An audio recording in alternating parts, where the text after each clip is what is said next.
Hai semuanya, saya Uno. Di channel ini saya akan mengajar bagaimana caranya bermain piano, tentu dengan materi yang mudah dimengerti dan mudah untuk dipraktekkan. Di video kali ini saya akan memberikan penjelasan 5 penyebab mengapa kamu merasa bahwa belajar piano itu sangat susah. Kita mulai yang pertama. Penyebab pertama, kamu merasakan bahwa belajar piano itu susah karena kamu tidak punya alat untuk berlatih. Tentu memiliki alat ini bukan tentang punya sendiri saja, tapi bisa juga kamu diberikan akses untuk meminjam keyboard atau piano milik orang lain sehingga kamu memiliki waktu yang cukup banyak untuk berlatih. Saya pribadi merupakan orang yang tidak punya alat pribadi, tapi saya memiliki akses ke gereja di mana pendeta saya atau gembala saya memberikan saya ruang yang cukup besar untuk saya bisa berlatih. Jadi kalau kamu tidak memiliki alat, sebenarnya itu bukan alasan. Kamu bisa bertanya kepada om, tante, keluarga yang lain yang mungkin memiliki alat, sehingga kamu bisa memiliki akses yang lebih banyak terhadap alat tersebut untuk berlatih secara mandiri. Atau bisa juga menanyakan kepada gereja atau tempat-tempat komunitas lain yang memiliki alat yang mungkin kamu bisa ngomong baik-baik untuk bisa mendapatkan fasilitas tersebut supaya bisa berlatih, walaupun itu bukan alat kamu sendiri. Itu penyebab yang pertama mengapa kamu merasakan bahwa belajar piano itu sangat susah. Penyebab kedua, mengapa kamu merasakan bahwa belajar piano itu susah? Karena materi yang kamu gunakan tidak berurutan. Metode yang digunakan di sini lompat-lompat. Ini terjadi kepada mereka yang otodidak. Mereka berlatih secara suka-suka mereka sendiri. Hari ini mau belajar apa, mereka cari di Google atau di YouTube. Besok mau belajar apa, mereka cari di Google atau di YouTube. Sesuka hati mereka. Tentu ada yang berhasil, ada juga yang tidak. Yang tidak, salah satu penyebabnya adalah karena materinya tidak dipelajari secara berurutan. Apa yang seharusnya umpamanya adalah materi ke-10 sudah dipelajari pertama. Kemudian apa yang seharusnya materi yang pertama dilewatkan atau di-skipkan sehingga mereka mengalami kesulitan pada titik tertentu. Nah, ketika orang-orang seperti begini mengalami kesulitan, yang diperlukan adalah mereka membutuhkan mentor untuk membantu merapikan urutan lagi materinya atau menyampaikan, oh kamu sudah belajar 1 sampai 5, 6 sampai 7, mentor membantu kamu, atau 6 sampai selanjutnya mentor membantu kamu untuk menyelesaikan materi-materi yang berurutan tersebut. Itu penyebab yang kedua.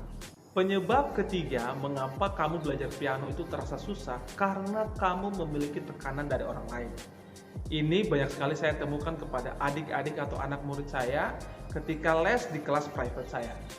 Nah, kebanyakan mereka mendapatkan tekanan dari orang tua. Contohnya, 1 bulan sudah harus jadi, 3 bulan sudah harus jadi, atau 1 bulan sudah harus jago. Bagi saya ini merupakan hal yang sangat mustahil dan sangat menyulitkan murid-murid saya atau murid tersebut karena sudah mendapatkan tekanan dari orang yang membiayai mereka. Tentu sebagai orang yang membiayai pasti ingin kemajuan, tapi bukan dengan memberikan tekanan, tapi memberikan motivasi.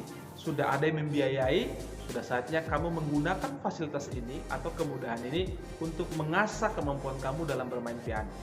Jadi saya banyak menemukan ketika ada murid-murid yang tertekan, saya sebagai guru menempatkan diri sebagai orang yang memberi motivasi.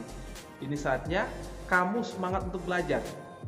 Ini saatnya untuk kamu membuktikan kepada orang tua kamu bahwa kamu bisa bertanggung jawab dengan biaya yang orang tua sudah keluarkan untuk proses belajar kita.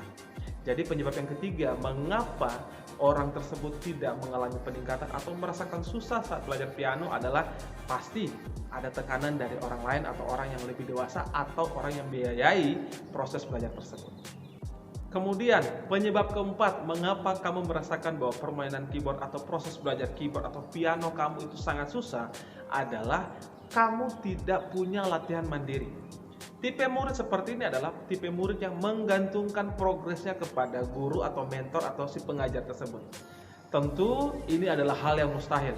Walaupun kamu sudah membayar kelas tersebut, bukan berarti guru piano atau guru keyboard atau guru musik kamu merupakan tukang sulap atau sepesulap yang hanya yang penting kamu udah bayar, guru datang, kamu sudah pasti jadi.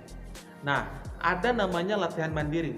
Latihan mandiri ini adalah bagaimana kamu bertanggung jawab terhadap diri kamu sendiri dan juga materi yang diberikan untuk kamu mengasah skill kamu secara mandiri.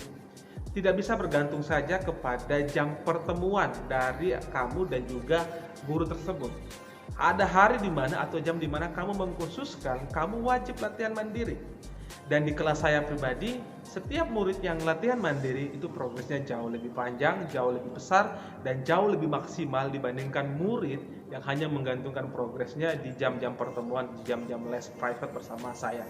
Nah, saya berharap teman-teman yang menonton ini jangan menganggap guru adalah seperti tukang sulap, di mana yang penting udah bayar, kamu tidak latihan mandiri dan bermimpi kamu memiliki progres. Tentu hal itu sangat-sangatlah mustahil. Yang kelima, penyebab mengapa kamu merasakan bahwa ketika belajar piano itu susah adalah kamu tidak memiliki motivasi dalam diri. Ini dalam pengertiannya adalah kamu memiliki pengertian yang sangat sempit. Saya nggak mau belajar piano, saya ngapain belajar piano, saya nggak mau misalnya melayani di gereja, saya nggak mau hanya memainkan lagu-lagu itu saja. Hey, kamu harus mengerti bahwa banyak hal yang bisa kamu lakukan dengan musik. Bukan, kalaupun kamu tidak mau bermain di satu tempat, kamu bisa menonton di YouTube banyak orang yang hebat dari musik, bisa bermanfaat dalam berbagai macam lini kehidupan.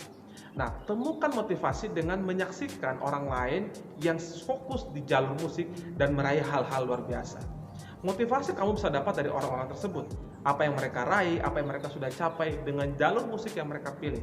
Saya punya murid di mana dia mendapatkan beasiswa di salah satu universitas yang terbaik di negeri ini karena dia memiliki prestasi musik ketika dia SMA.